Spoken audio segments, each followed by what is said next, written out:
وہ بخاری اور مسلم دونوں میں حدیث ہے، نبی علیہ السلام نے ایک صحابی سے پوچھا کیا تم نے سرر شعبان کا روزہ رکھ لیا؟ ان کا نہیں یا رسول اللہ۔ فرمایا پھر اب شوال کے مہینے میں 2 روزے رکھنا تم، اگر تم نے سرر شعبان کا روزہ نہیں رکھا۔ 15 شعبان کا روزہ ویسے بھی عمومی سنت میں بھی آتا ہے، لیکن اسپیسیفکلی بخاری مسلم کی جو احادیث ہیں اس پہ گواہ ہے کہ سرر شعبان یا سرہ کا روزہ 15 شعبان کا نبی علیہ السلام نے تلقین فرمایا کہ یہ رکھنا ہے۔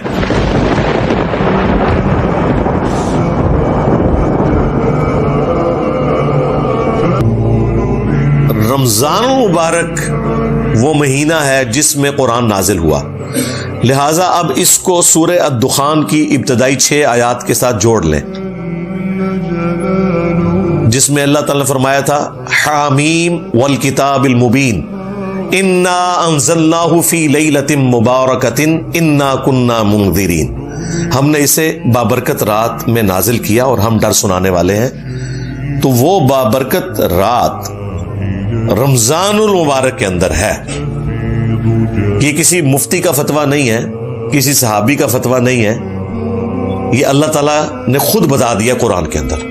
لہٰذا اب وہ کہانی تو ختم ہوگی کہ قرآن حکیم جو ہے وہ شعبان کے اندر نازل ہوا ہے۔ اب چونکہ انہیں پتا تھا کہ قرآن اس کے خلاف ہے، انہوں نے نئی کہانی ایک گھڑی، جو میں آپ کو سٹارٹ میں بتا چکا کہ نہیں جی قرآن 2 دفعہ نازل ہوا ہے، ایک دفعہ لوح محفوظ سے آسمان دنیا پہ، وہ ہوا تھا شب برات شعبان کی 15ویں رات، اور دوسری دفعہ جو نازل ہوا آسمان دنیا سے زمین پر، وہ کہتے ہیں وہ رمضان میں ہوا۔ ہم کہتے ہیں لکھا کدھر ہوا ہے؟ کہتے ہیں بزرگوں نے بتایا۔ یہ تو اتنا بڑا ٹروتھ تھا، یہ قرآن میں آنا چاہیے تھا کہ شعبان کا مہینہ ہے وہ جس میں ہم نے قرآن کو نازل کیا لوح محفوظ سے آسمان دنیا پر، اور رمضان کا مہینہ ہے وہ جس میں ہم نے قرآن کو نازل کیا آسمان دنیا سے محمد رسول اللہ صلی اللہ علیہ وآلہ وسلم کے قلب اطہر کے اوپر۔ لیکن قرآن و سنت بالکل خالی ہے اس سے۔ باقی جو شب برات کے حوالے سے ایک مشہور ترین حدیث پیش کی جاتی ہے، وہ بھی میں ڈسکس کر لیتا ہوں۔ وہ جامع ترمذی میں ہے، سنن ابن ماجہ میں ہے، مشکات کے اندر بھی موجود ہے، اور یہ حدیث سب سے مشہور ترین حدیث ہے جس کو سارے لوگ کوٹ کر رہے ہوتے ہیں، خواہ وہ ڈاکٹر طاہر القادری صاحب ہوں، خواہ مولانا طارق جمیل صاحب ہوں، باپا جانی الیاس قادری صاحب ہوں، سب اس حدیث کو وہ کہتے ہیں کہ دیکھیں جامعہ ترمذی میں یہ حدیث آئی ہوئی ہے، سنن ابن ماجہ میں آئی ہوئی ہے کہ نبی علیہ السلام ایک رات بقیع غرقد قبرستان میں چلے گئے، اور سیدہ عائشہ آپ کے پیچھے چلی گئی کہ آپ علیہ السلام اچانک اٹھ کے کہاں چلے گئے۔ تو نبی علیہ السلام نے فرمایا کہ عائشہ تم نے گمان کیا کہ اللہ کے رسول تمہارے ساتھ کوئی خیانت کریں گے؟ یعنی میں کسی اور بیوی کے پاس نہیں گیا، میں تو اس رات بقیع غرقد قبرستان آیا ہوں، اور یہ آج 14 اور 15 کی جو درمیانی رات ہے شعبان المعظم کی، یہ ایسی رات ہے جس میں اللہ تعالیٰ بنی کلب جو ایک قبیلہ تھا عرب کا بہت بڑا، اس کی بکریوں کے بالوں سے بھی زیادہ لوگوں کی مغفرت کرتا ہے۔ تو میں اہل بقیع کے لیے دعا کرنے آیا۔ اچھا، یہ حدیث وہ بیان کر کے کہتے ہیں یہ مغفرت کی رات ہے۔ اس حدیث کے ساتھ خود لکھا ہوا ہے امام ترمذی نے کہ یہ حدیث منقطع ہے، یعنی راویوں کی ملاقات ہی نہیں ہے آپس میں۔ پھر تدلیس کا بھی ایشو ہے اس میں۔ اس سے بڑھ کر امام ترمذی نے لکھا کہ میں نے اپنے استاد امام محمد بن اسماعیل بخاری، یعنی صحیح بخاری کے جو آتھر ہیں، ان سے جب میں نے شب برات کی اس حدیث کے بارے میں پوچھا، شب برات تو ہم کہہ رہے ہیں وہ تو 15ویں رات شعبان کی، تو انہوں نے بھی فرمایا کہ میرے نزدیک بھی یہ حدیث ضعیف ہے۔ اچھا، امام ترمذی نے 7 باقاعدہ کامنٹس کیے ہوئے ہیں اس کے اوپر۔ اس سے بڑھ کر مشکات والوں نے جب یہ حدیث ترمذی سے لی تو انہوں نے بھی 7 امام بخاری کے کامنٹس نقل کیے جو امام ترمذی نے ان کے حوالے سے بیان کیے۔ اب مجھے بتایا اس کے بعد کوئی گنجائش رہتی تھی، لیکن دیکھ لیں ڈٹائی ہے۔ ڈاکٹر طاہر القادری صاحب بھی وہ پڑھ رہے ہیں اور کہہ رہے ہیں ترمذی پڑھ رہا ہوں، ترمذی آگے بھی پڑھو نا سرکار. بس حدیث بیان کر کے نا جو اگلا حصہ تھا نا کہ جو امام ترمذی نے لکھا کہ یہ روایت درست نہیں ہے, امام بخاری بھی اسے صحیح نہیں سمجھتے, اس میں راویوں کی ملاقات ہی نہیں, منقطع ہے, وہ انہوں نے آنکھوں سے پڑھی, زبان سے نہیں پڑھی, بس اس کے بعد کتاب بند کر دی. یعنی وَأَنْتُمْ تَعْلَمُونَ, وہ جانتے تھے کہ اس میں کیا لکھا ہوا ہے, بس بیان کر دیا ڈٹائی کے ساتھ. اسی طریقے سے ایک اور حدیث پیش کی جاتی ہے سنن ابن ماجہ سے, وہ بھی مشکات میں بھی موجود ہے, کہ نبی علیہ السلام نے فرمایا کہ اس مہینے میں نامہ اعمال اللہ کے حضور پیش ہوتے ہیں, رات کا قیام کرو اور دن کا روزہ رکھو. حالانکہ اس میں کذاب راوی ہے, یہ گھڑی ہوئی روایت ہے, ضعیف بھی نہیں, گھڑی ہوئی روایت, ڈٹائی کے ساتھ بیان کرتے ہیں. اور یہ رات جو ہے وہ فجر کا وقت شروع ہونے تک اللہ تعالیٰ کی طرف سے خاص رحمت کی رات ہے, فرشتے نازل ہوتے ہیں, وہی جو لیلۃ القدر کے بارے میں ہے. اور وہ تو میں نے آپ کو بتایا کہ روزانہ کے لیے بھی فضیلت ہے بخاری مسلم میں, کہ آخری تہائی رات جب رہ جاتی ہے تو اللہ تعالیٰ آسمان دنیا پہ نزول فرماتا ہے, جیسا کہ اس کی شان کے لائق ہے, اس کی مثال نہیں بیان ہو سکتی. اور کہتا ہے کوئی مجھ سے مانگنے والا میں اسے عطا کروں, ہے کوئی بخشش مانگنے والا کہ میں اسے بخش دوں, حتیٰ کہ فجر کا وقت داخل ہو جائے. یہ روزانہ کے لیے اللہ تعالیٰ کی طرف سے ایک اسپیشل آفر ہے پوری انسانیت کے لیے کہ وہ حق قبول کر لیں. ایک اور روایت ہے سنن ابن ماجہ میں, جسے ضعیف جمع ضعیف کا فارمولہ لگا کے شیخ البانی نے حسن درجے میں ڈکلیئر کر دیا, جس کی وجہ سے آج کل بعض اہل حدیث بھی شب برات کو اتنا ماننا شروع ہو گئے شیخ البانی کی وجہ سے,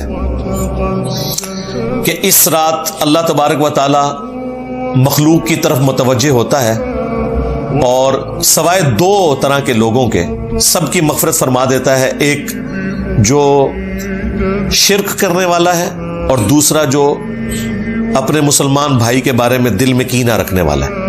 لیکن یہ روایت بھی کمزور ہے اور یہ باقی روایتوں سے بھی زیادہ کمزور روایت ہے. اس میں دو مجہول راوی ہیں, ان نون, اور دو مدلس راوی ہیں جو عن سے روایت کر رہے ہیں. اور امام مسلم نے صحیح مسلم کے مقدمے میں لکھا ہوا ہے کہ مدلس کی عن والی روایت سما کی تصریح کے بغیر ضعیف تصور کی جائے گی. 4 سکم ہے اس روایت کے اندر, اس کے باوجود شیخ البانی نے چونکہ اسے حسن لکھ دیا, اور وہ حسن لکھ رہی ہے ضعیف جمع ضعیف, وہ آج بریلوی بھی کوٹ کرتے ہیں, دیوبندی بھی, اور بعض اہل حدیث بھی کوٹ کرتے ہیں. اور جو شیخ البانی کی اس تحکیم کے ساتھ ایگری نہیں کرتے اہل حدیث, ان کی بھی جرت نہیں ہے کہ وہ شیخ البانی کا رد کریں کہ یار انہوں نے اس کے اوپر جو حکم لگایا وہ ٹھیک نہیں لگایا. اور صحیح مسلم کے مقدمے میں موجود ہے کہ تابعی کی مرسل کوئی شے نہیں ہے جب تک وہ صحابی کو مینشن نہ کرے, کیونکہ کنفرم نہیں نا کہ اس نے روایت کہاں سے سنی ہے. اگر صحابی سے سنی ہوتی تو بیان کر دیتے, بل وہ ان کا اپنا قول ہے انہی الفاظ کے ساتھ جو سنن ابن ماجہ میں وہ ضعیف روایت تھی کہ اس رات اللہ تعالیٰ سب کی مغفرت کر دیتا ہے سوائے شرک کرنے والے کے اور کینہ پرور شخص کے. تو یہ روایت سندن تو درست ہے لیکن صرف تابعی کا قول ہے, اس لیے یہ بھی کوئی اس حوالے سے حجت نہیں ہے. لیکن وہ بات اپنی جگہ درست ہے جو میں نے بتائی کہ سنن نسائی میں واضح حدیث ہے کہ نبی علیہ السلام اس مہینے میں کثرت سے روزے رکھتے تھے, کیونکہ آپ علیہ السلام نے فرمایا کہ نامہ اعمال اللہ کے حضور پیش ہوتے ہیں اس مہینے کے اندر. بلکہ صحیح بخاری اور صحیح مسلم دونوں میں موجود ہے کہ نبی صلی اللہ علیہ وآلہ وسلم رمضان کے بعد سب سے زیادہ روزے جس مہینے میں رکھتے تھے وہ شعبان کا مہینہ ہوتا تھا. تو شعبان کے مہینے کے روزوں کی فضیلت اپنی جگہ ہے, حتیٰ کہ بخاری اور مسلم دونوں میں حدیث ہے, اما عائشہ سلام اللہ علیہ کہتی ہیں کہ میرے جو رمضان میں مخصوص ایام کے روزے چھوٹ جاتے تھے تو میں ان کی قضا اگلے شعبان میں دیتی تھی, کیونکہ شعبان میں نبی علیہ السلام جو ہے وہ کثرت سے روزے رکھتے تھے. بیسیکلی انہوں نے کوڈ ورڈ میں بات کی, وہ جو حدیث ہے نا بخاری مسلم میں کہ کوئی بھی بیوی اپنے خاوند کی مرضی کے بغیر روزہ نہیں رکھ سکتی, یعنی اس میں امپلائیڈ ہے کہ خاوند اپنی بیوی کے ساتھ جو ازدواجی تعلق ہے وہ دن کے وقت بھی قائم کر سکتا ہے. تو اما عائشہ جو کہہ رہی ہے نا کہ میں روزے شعبان میں رکھتی تھی رمضان کے قضا کیے ہوئے, کیونکہ نبی علیہ السلام نے روزہ رکھا ہوتا تھا، یعنی اب امپلائڈ تھا کہ مجھے اب اجازت کی ضرورت نہیں ہے، نبی علیہ السلام خود روزے سے، تو میں اپنے روزوں کی قضا دے لیتی تھی۔ حتیٰ کہ صحیح مسلم میں یہاں تک الفاظ ہے کہ نبی صلی اللہ علیہ وآلہ وسلم شعبان کا پورا مہینہ روزہ رکھا کرتے تھے، یہ بھی حدیث موجود ہے۔ یعنی کوئی اکا دکا چھوٹ گیا، ادروائز آپ کی روٹین تھی کہ پورا شعبان آپ روزہ رکھا کرتے تھے، رمضان بھی اور شعبان بھی۔ پھر صحیح مسلم میں یہ حدیث ہے، نبی صلی اللہ علیہ وآلہ وسلم ہر پیر کو اور ہر جمعرات کو بھی روزہ رکھا کرتے تھے، اور ترمذی میں تو الفاظ ہیں یہ اس لیے میں رکھتا ہوں کہ نامہ اعمال ہر پیر اور جمعرات کو اللہ کے حضور پیش ہوتے ہیں، میری خواہش ہے کہ میں روزے کی حالت سے ہوں۔ ایک اور حدیث بھی ہے مسلم میں کہ نبی علیہ السلام پیر کا روزہ اس لیے رکھتے تھے، فیہ ولدت وفیہ انزل علیہ، کہ اس دن میں پیدا ہوا، اس دن مجھ پہ پہلی دفعہ وحی نازل ہوئی۔ وہ بھی ہے ایک پیر اور جمعرات والی بھی ہے کہ نامہ اعمال اللہ تعالیٰ کے حضور پیش ہو۔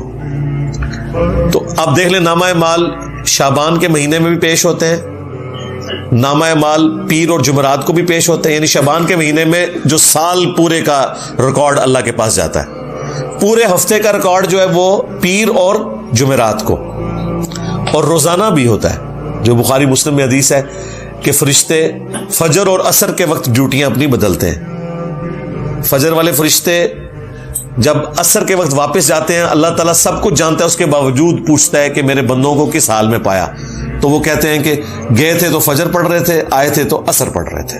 اس طرح عصر والے جب فجر کے وقت واپس جاتے ہیں، وہ کہتے ہیں جب ہم گئے تھے عصر پڑھ رہے تھے، وہ جب واپس آئے تو فجر پڑھ رہے تھے۔ فرشتے بھی انسانوں کی خدمت میں لگائے ہوئے اللہ تعالیٰ نے۔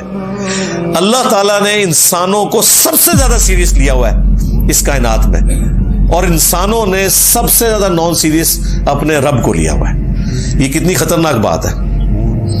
اللہ کے نزدیک سب سے زیادہ سیریس مخلوق انسان ہے، فرشتے اس کی خدمت میں لگے ہوئے۔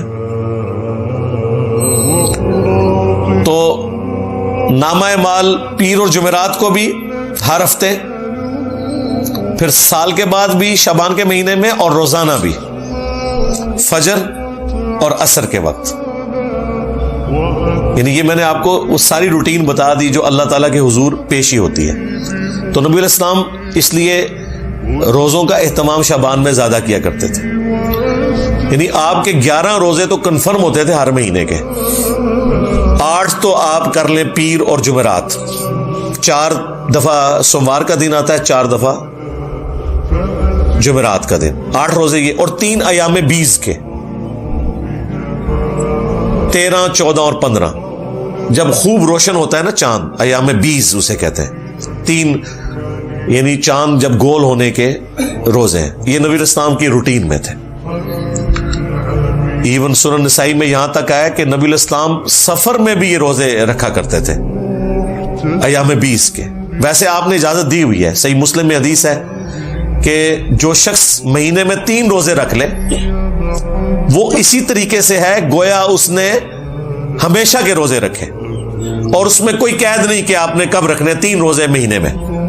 اور اس کا بھی آسان ورژن میں نے آپ کو بتا دیا ہے کہ شوال کے 6 روزے رکھ لیں، وہ بھی صحیح مسلم میں ہے رمضان کے بعد، تو وہ بھی پوری زندگی کے روزے ہیں، ہر مہینے بھی 3 رکھنے کی ضرورت نہیں، لیکن اگر وہ رکھنا چاہتا ہے بہت اچھی بات ہے۔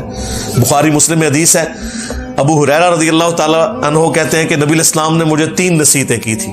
نمبر 1، مہینے میں 3 روزے ضرور رکھنا، کوئی سے 3 دن، بہتر ہے اس میں ایام 20، 13، 14، 15۔ نمبر 2، اشراق کی نماز، اشراق کہہ لیں، چاشت کہہ لیں، دوحہ کہہ لیں، یہ سارے ایک ہی نماز، اوابین بھی اسی کا آیا ہے، صحیح مسلم میں اوابین کا لفظ بھی ہے اس نماز کے لیے جو سورج بلند ہونے کے بعد پڑھی جاتی ہے۔ اور تیسرا فرمایا رات کو سونے سے پہلے وتر پڑھ لینا، ویسے افضل تو ہے آخری پہر میں پڑھنا، لیکن جس کے لیے آسانی ہے، جو یہ سمجھتا ہے کہ میرے لیے آخری وقت میں اٹھنا مشکل ہے، تو وہ رات کو وتر پڑھ کے سوئے۔ تو حضرت ابو ہریرہ کہتے ہیں نبی علیہ السلام نے مجھے 3 کاموں کی وصیت کی تھی، ان میں بھی 3 روزوں کا ذکر موجود ہے۔ یہ حدیث بخاری مسلم دونوں میں ہے۔ اچھا، اب 15 شعبان کا جو روزہ ہے نا، اس کے بارے میں بھی ایک حدیث ہے وہ بخاری اور مسلم دونوں میں حدیث ہے. نبی علیہ السلام نے ایک صحابی سے پوچھا کیا تم نے سرر شعبان کا روزہ رکھ لیا؟ ان کا نہیں یا رسول اللہ. فرمایا پھر اب شوال کے مہینے میں 2 روزے رکھنا تم، اگر تم نے سرر شعبان کا روزہ نہیں رکھا. اب یہ سرر شعبان کا روزہ کون سا ہے؟ ظاہر نبی علیہ السلام کی حدیث بخاری مسلم میں. آپ علماء سے پوچھیں یہ کون سا روزہ ہے جس کا ذکر ہو رہا ہے سرر شعبان؟ سرر عربی زبان میں کنارے کو بھی کہتے ہیں اور سینٹر کو بھی کہتے ہیں، ہالو چیز کو. اس سے مراد کنارے کے روزے بھی ہو سکتے ہیں، لیکن وہ تو بخاری مسلم میں حدیث ہے کہ نبی علیہ السلام نے فرمایا کوئی بھی شخص جب رمضان شروع ہونے میں 2 دن رہ جائیں تو وہ روزہ نہ رکھے، یعنی وہ رمضان کو پروٹوکول دے کہ رمضان سے پھر روزے سٹارٹ کریں، سوائے اس شخص کے کہ جو پورا مہینہ روزے رکھ رہا ہو، اس کے لیے آپ علیہ السلام نے اجازت دی. اسی طریقے سے جامع ترمذی میں حدیث ہے کہ نبی علیہ السلام نے فرمایا کہ جب نصف شعبان گزر جائے تو کوئی شخص روزہ نہ رکھے. تو اس سے یہ بھی پتہ چل گیا کہ وہ آخری سرا بھی نہیں ہو سکتا، آخری 15 دن بھی نہیں ہو سکتے. تو یہ سرر شعبان کیا ہے؟ تو صحیح مسلم میں ایک اور حدیث ہے. اتنی حدیث تو بخاری مسلم دونوں میں تھی کہ سرر شعبان کا روزہ رکھو. مسلم میں امام مسلم میں ایک اور حدیث لے کے ہیں، اس میں پتہ کیا الفاظ ہے کہ نبی علیہ السلام نے فرمایا اس مہینے کے سرہ کا روزہ رکھا ہے تم نے، ناف کا. سرہ کہتے ہیں ناف کو. اب ناف آلموسٹ جسم کے سینٹر میں ہوتی ہے، تو جو میں کہہ رہا تھا سرر کا ترجمہ کنارہ بھی بن سکتا ہے اور سینٹر بھی. مسلم شریف میں واضح الفاظ ہیں سرہ، ناف، نیول انگلش میں ہم کہتے ہیں.